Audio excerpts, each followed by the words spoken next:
Well, we're getting closer and closer to the date when registered Liberals will choose a new leader to replace Prime Minister Justin Trudeau. Now, we've had leadership hopefuls Mark Carney and Karina Gold here in our studio. So tonight, we are delighted to welcome Chrystia Freeland, a former Deputy Prime Minister, former Finance Minister, some other high-profile roles. I want to thank you so much for making time for us tonight.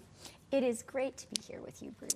Critics would point out, that you have been kind of shoulder to shoulder with Mr. Trudeau for his whole tenure, really, as Prime Minister. And it's clear Canadians are looking for a change. So why would they choose you to get that change?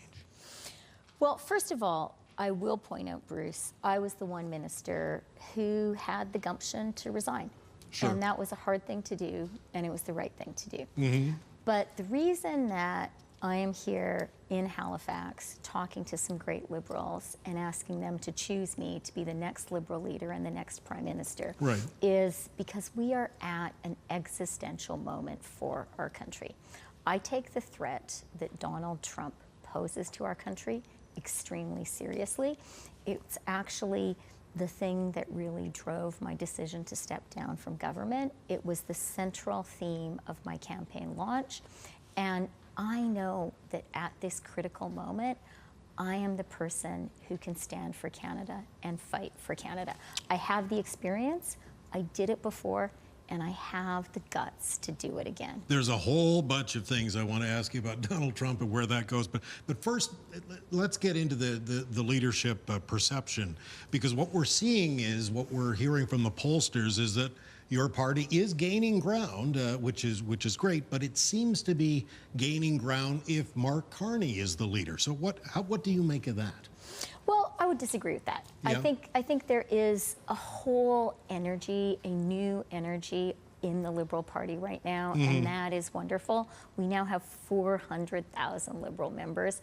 That is a great thing. Sure. And I think what has really energized Liberals is people are recognizing that this is such a crucial moment for Canada, and they are recognizing that our party is the party to fight for Canada. They're also recognizing, by the way, Pierre Poilievre is not the guy who can do it. He is maple syrup MAGA. All he wants to do is imitate Trump, and I don't think Canadians trust him to stand up to Trump.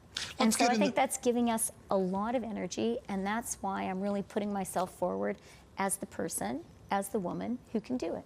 Let's get in the weeds a little bit about Trump, because, and this is fascinating, he has said publicly he just doesn't like you.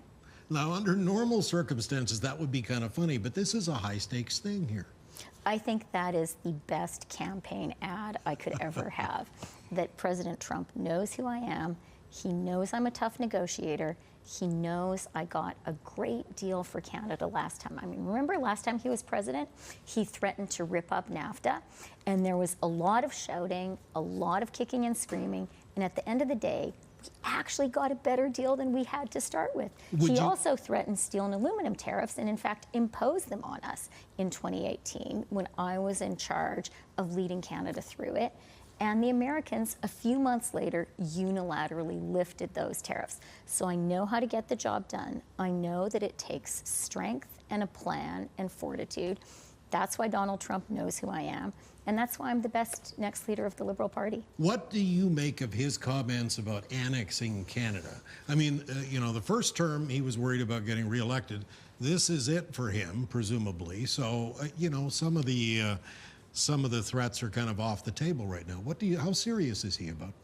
Oh, I think that threats to our sovereignty we have to take extremely seriously. I don't think we can laugh this off as any kind of a joke. Right. The president has repeated these threats. He has said he will use economic coercion to force us to negotiate. Right. And I think we as a country need to be extremely clear that capitulation is not a negotiating strategy, that Canada is not for sale, that our sovereignty is not negotiable.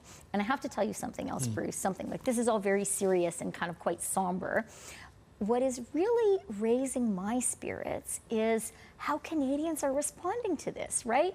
Like, there has been just across the country this unanimous and spontaneous outpouring of patriotism and love for our amazing country. And Canadians are saying very clearly to our American friends and neighbors, don't push us around. If you hit us, we will hit back. We have no intention of giving up our sovereignty.